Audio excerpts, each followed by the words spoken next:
Hello दोस्तों, welcome back to our channel. पिछले video में हमने बात की थी द डेसुजा चोल, जो मुंबई की हॉन्टेड प्लेस है उसके बारे में। आज हम बात करने वाले हैं जिनका ऐसी एक बस की कहानी और ऐसी एक पहेली जो आज तक कभी कोई सोल्व नहीं कर पाया। तो हाँ दोस्तों, आज हम बात करेंगे रूट नंबर 375 की बस की कहानी। ये कहानी शुरू होती है चीन के बीजिंग शहर से और ऐसा दावा किया जाता है कि आज भी देर रात तक लोग बसों में ट्रैवल करने से डरते हैं। करीब 3 दशक से भी ज्यादा हो चुका है रूट नंबर 375 की बस की कहानी सुनाई जा रही है। यहाँ आज भी पुलिस के लिए एक पहेली सी है। इस घटना को घटे 30 साल हो चुके हैं। चीन चीन की पुलिस आज भी सुलझा नहीं पाई। मैं यह कहानी जब आपको सुनाऊंगा तब आपको महज काल्पनिक लगेगी। यह एक रात की रहस्यमय कहानी शुरू होती है 14 नवंबर 1995 को थी। नवंबर का महीना था, ठंड भी काफी ज्यादा थी और बाहर कोहरा भी था। उसी रात रूट नंबर 375 की बस अपने निर्धारित समय युआन बस टर्मिनल से फ्रेग्रांट हिल के लिए निकलती। बस पूरे यात्रियों से भरी हुई है। कुछ किलोमीटर चलने के बाद धीरे धीरे यात्री अपने स्टॉप पे निकलते जा रहे हैं। मान लो कि कुछ स्टॉप बाद बस खाली सी हो गई। बस में बचे हैं तो दो लोग, एक ड्राइवर और एक महिला कंडक्टर। दोस्तों, फ्रेग्रांट हिल का सफर अभी भी लंबा था। करीब 7-8 स्टॉप तो बचे थे। लगभग आधी रात का समय हो चुका था। चारों ओर सन्नाटा, क्योंकि जिस रास्ते से बस चल रही थी वो गांव का रास्ता था और जंगल के बीच से जा रहा था। एक दो स्टॉप गुजरने के बाद बस नंबर 375 समर पैलेस के स्टॉप पे रुकी। यहाँ पे एक वृद्ध महिला, एक लड़का और एक कपल बस में चढ़ते हैं। जो यंग कपल होता है वो बस में जाके वो ड्राइवर की पीछे वाली सीट पे बैठ जाते हैं। वो लड़का उसकी बाजू वाली सीट पे और वो महिला जो वृद्ध होती है लड़के की पीछे वाली सीट पे बैठती है। बस में कुल 6 लोग थे, दो बस के कर्मचारी और 4 यात्री। धीरे धीरे सुनसान सी सड़क बस आगे बढ़ती है। बस का अंदर का माहौल बिल्कुल शांत होता है और बाहर भी बहुत ज्यादा कोहरा होता है। रास्ते पे कोई इंसान ही नजर नहीं आ रहा, कुछ नजर ही नहीं आ रहा। लगभग 4 स्टॉप गुजर गए। अचानक से बस ड्राइवर को रास्ते के किनारे पे दो लोग खड़े हुए मिलते हैं और अचानक से ड्राइवर पहले तो बस रोकने के लिए मना कर देता है, क्योंकि जो वो जहाँ पे खड़े थे वहां पे कोई स्टॉप नहीं था। फिर महिला कंडक्टर ने उसे समझाया कि यह रूट की आखिरी बस है, यहाँ पे दूसरी कोई बस भी नहीं मिलेगी। बस रोकते ही वो दो लोग पीछे की ओर से अंदर दाखिल होते हैं। मगर दोस्तों, यहाँ पे जो हुआ उस कहानी से बस में यात्रियों कर्मचारी दोनों के होश उड़ गए। उन्होंने देखा कि आगे तो दो लोग खड़े थे, लेकिन दाखिल हुए वो 3 लोग थे। उसमें से दो व्यक्तियों का चेहरा बिल्कुल सफेद, तीसरे व्यक्ति को जो वो कंधा दे के आ रहे थे और वो उसके सहारे चल रहा था। तीसरे व्यक्ति का सर नीचे था और बिल्कुल चेहरा ढका हुआ था।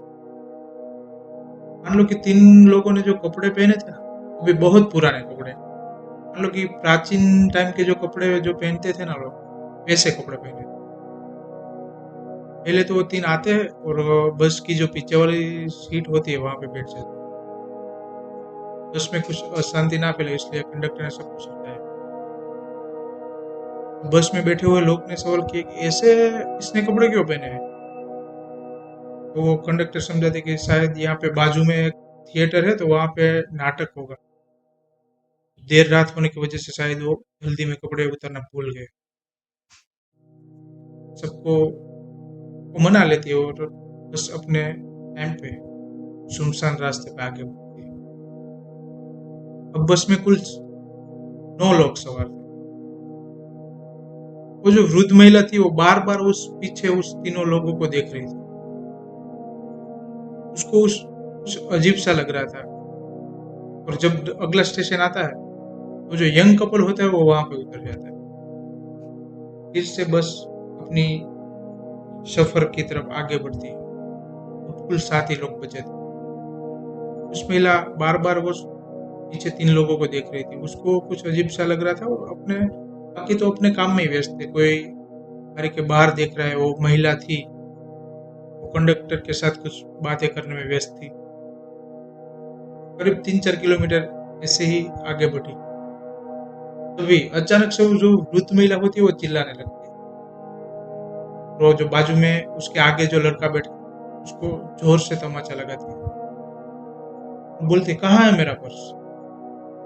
यह सुनकर जो महिला कंडक्टर होती है वो उसके पास आती है और कहती है, इसने आपका पर्स नहीं चुराया, वो तो आपके आगे बैठे, वो कैसे चुरा सकता है? उस लड़के ने भी बोला, आप मेरी तलाशी ले लीजिए, मैंने कोई आपका पर्स चुराया ही नहीं, मैंने तो देखा भी नहीं।